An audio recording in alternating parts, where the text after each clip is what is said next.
Welcome to the flowerschool.com video library. I'm Leanne Kessler, Director of the Floral Design Institute, and today I'm here to share with you our latest issue. The timing, it's back to school, and what is more appropriate as an iconic symbol of back to school but an apple for the teacher. Our container, a simple plastic pot filled with foam, taped into place. But let's make it a little more fun, adding some texture. So I went through the garbage. Yes, I went through the garbage and found some packing material. I thought that could be kind of fun. Decided I didn't really want the light, I wanted the darker. And I loved this. It was just around a glass vase protecting it, and it can fit right over the top. Tucking in to secure it using the U-glue strips from the Oasis company. And just pulling it apart so that I get the strip, and then anchoring that directly to the pot, and then pulling it free. Before I get that stuck, I'll do a couple of them so that I'm ready to roll. Again, just pulling it off, anchoring it to the side. And I'm going to do all four sides to make sure it's got a good adherence, but it sticks so well. Not a problem. There we go, over here. And one more.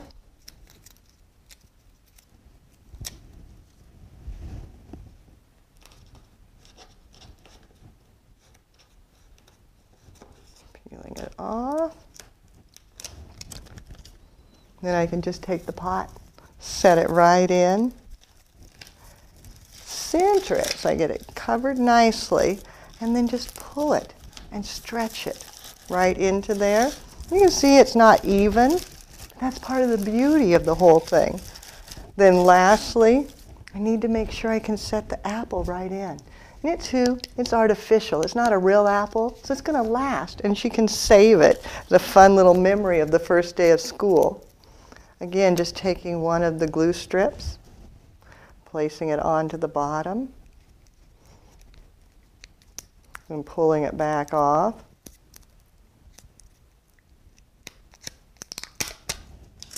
And then using a single anchor pin right onto the base.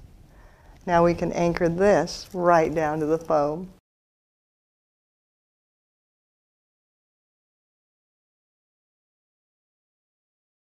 To create a base for the flowers, I'm going to create a collar with Galix and Sedum. The Galix is a beautiful green color, and it's a nice flat surface that I can just insert straight in, let it come down, break the line of the container, and it fills in perfectly all the way around. Just overlapping the edges, making sure it's in.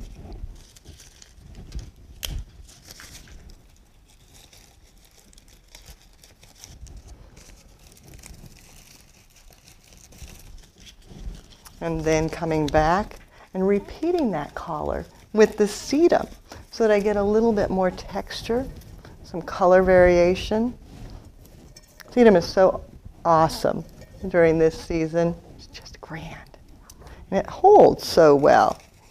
Just tucking it in, getting small bits of it, making sure it's down into the water reservoir so that it can drink.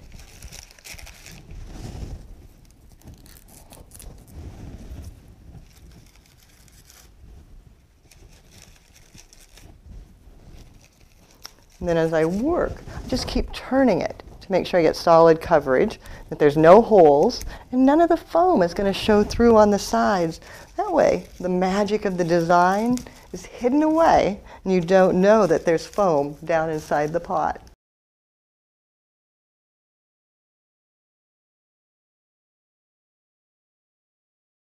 For the flowers, then, to make it extra special, Cymbidium orchids. They're long-lasting and so fabulous. This chartreuse green will look stunning. And when I first started, Cymbidiums were very popular. Way back in the day, we would get them, but not on the full spike like this. We'd just get individual blooms. And they came to us in a box, and you would just have them already tubed. just like this in a water tube, and there would be 12 of them in a box, and you bought them that way. Now they come on these beautiful spikes, and you have to tube them yourself, which is oh so easy. Just give it a cut from the stem, and then when you place it in the tube, the hole is very tight. So I give it a slit and then slide it in, and this way they have a great water source. You don't have to worry about the fact that their stems are a little bit short, and sometimes they can be a little soft, so it's hard to get them into the foam. This way, they've got water and the strength to go right down into the foam.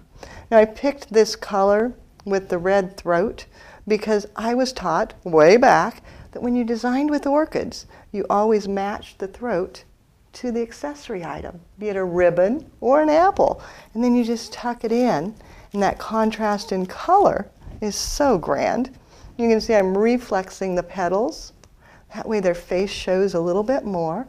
And then when you place them in, you want to remember that orchids are social creatures, and place them so that their lips, their throats look to each other so that they can talk.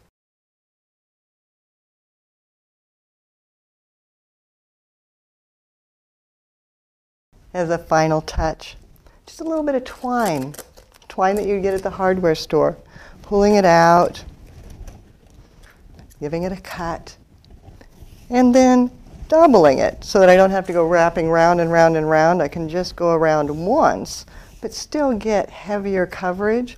So I've twisted it around itself so that there's 4 strands. Then just bring it to the front and tying it together. Make sure I catch all of it. Knotting, pulling taut. And then knotting again. Doesn't really need a bow, just knotting it. And then clipping the ends, and clipping. And then double checking that it's not going to fall down in the back.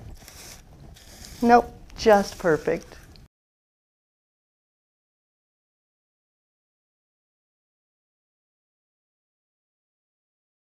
I'll have to admit, I've always been a good student and really a bit of a nerd, so I loved back to school.